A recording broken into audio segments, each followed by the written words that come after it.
What is up, people? Welcome back. Now, if there's one thing that worries AP Gov students the most, it's gotta be the argument essay. Now, in this video, I'm gonna show you that this isn't some uncontrollable wild beast of an essay. It's an adorable kitty cat. Say hi to Chloe, everybody.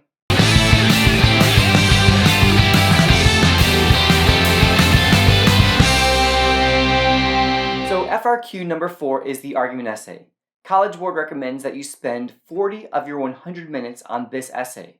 So let's look at a 2021 released argument essay prompt. And as that prompt pops up on the screen, do me a favor real quick and hit that like button and make sure you subscribe if you haven't already. If you want to pause and read everything, that might be a good idea.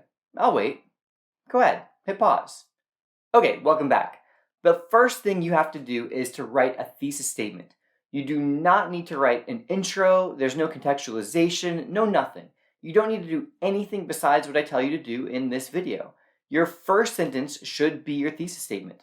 Now, there are two parts to this thesis statement. First is to write the claim or thesis that responds to the prompt. So in this case, it means saying what the appropriate balance of power between Congress and the president is. That's first. Now you must also establish a line of reasoning. So let's see what that looks like. This statement does both things it needs to. It claims that Congress should have more power, and it establishes the line of reasoning by using the word because. I want you to write your thesis statements just like this one. This point is by far the most important part of the entire essay. If you don't get the thesis point, you can only get a max score of 1 out of 6 on the entire essay. Even if the rest of the essay is perfect, you can only get 1 point if you don't earn the thesis point. So you absolutely positively have to both make the claim and establish a line of reasoning. It can be a single sentence, but you have to do both to earn the point. Okay, so that's your first paragraph. Even if it's just one sentence, I want this to be its own standalone paragraph. This helps make sure that the reader can find your thesis. And underline your line of reasoning, again, so that the reader doesn't miss it. Now you have to write the rest of the essay. You'll need 2 pieces of evidence, and at least 1 piece of evidence has to be from one of the documents they listed for you. Again, make it as easy as possible for the reader to find your points, so each part of the essay gets its own paragraph. Skip a line between each paragraph, and underline your document names. Now, the scoring for the evidence paragraphs is kind of weird, so I don't really want you to focus on it too much, but you can earn up to 4 points from your 2 evidence paragraphs combined. And here's the breakdown. You'll earn 1 point if you provide 1 piece of evidence that's relevant to the topic, and you'll get 2 points if that piece of evidence supports your thesis. You'll earn 3 points if you use 2 pieces of specific and relevant evidence to support the thesis, and you'll earn all 4 points if you do all of that plus explain how or why the evidence supports your claim or thesis. To keep it simple, I want you to do 2 things in each evidence paragraph. Describe a specific and relevant piece of evidence that supports your claim, and then explain how or why that evidence supports your thesis.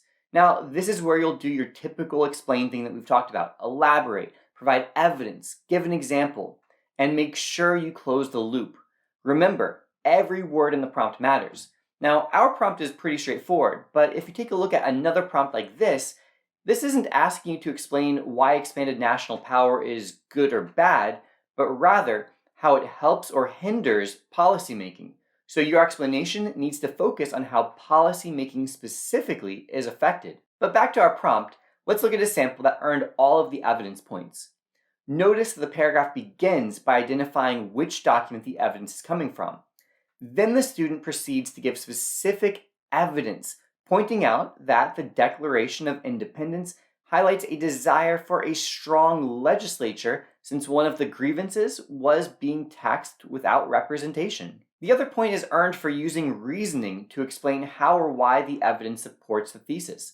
This is the toughest point, so you gotta do your explain thing. This student connects the grievances in the Declaration to the idea that Congress is the most representative part of government, and because of that, it should have more power than the president. This successfully explains how the evidence supports the thesis, earning the 3rd point in this paragraph. That's paragraph 2.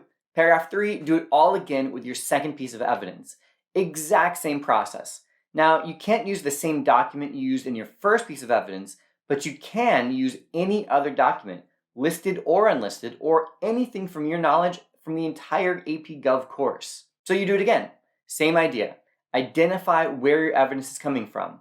Describe the evidence, show how it's relevant, and then explain how that piece of evidence supports your thesis statement. Here's the second evidence paragraph, and pause it if you want to read it all the way through. Paragraph 4 is the alternate perspective section, and this is the part that the instructions shed the least bit of help on, so that's what I'm here for. It says, respond to an alternative perspective using refutation, concession, or rebuttal. But that doesn't really tell you what to do. You have to actually make the other argument. Now, since this student has been arguing that Congress should be more powerful, they now have to acknowledge that others would argue that the president should be more powerful, or that power should be balanced between Congress and the president more evenly. And you have to describe the argument that could be made in favor of the perspective you choose. Then you refute, concede, or rebut that argument and state why your position is the stronger argument. So there's a lot going on here. This is worth 1 point. Now, I know I made that sound super intimidating, but I promise it isn't actually that bad. So let's look at an example. First off, I love the transition. On the other hand, some may argue that. This leaves no doubt that the student has moved on to the alternate perspective. They point out that some may argue that since the president is elected in a national election, that he represents the whole population, and therefore he should have more power. So they don't do a ton here giving us details, but they did give us a reason that somebody might say that the president should have more power, and that's what I need you to do. Then they rebut that position, arguing that the bicameral legislature of Congress represents the people better, and therefore it should be more powerful. See? Not so bad. Alright everybody, that's pretty much it. Check out my argument essay walkthrough video where I take you step by step through another FRQ, from the planning process to how to write each sentence. So until next time, this has been a La Money production.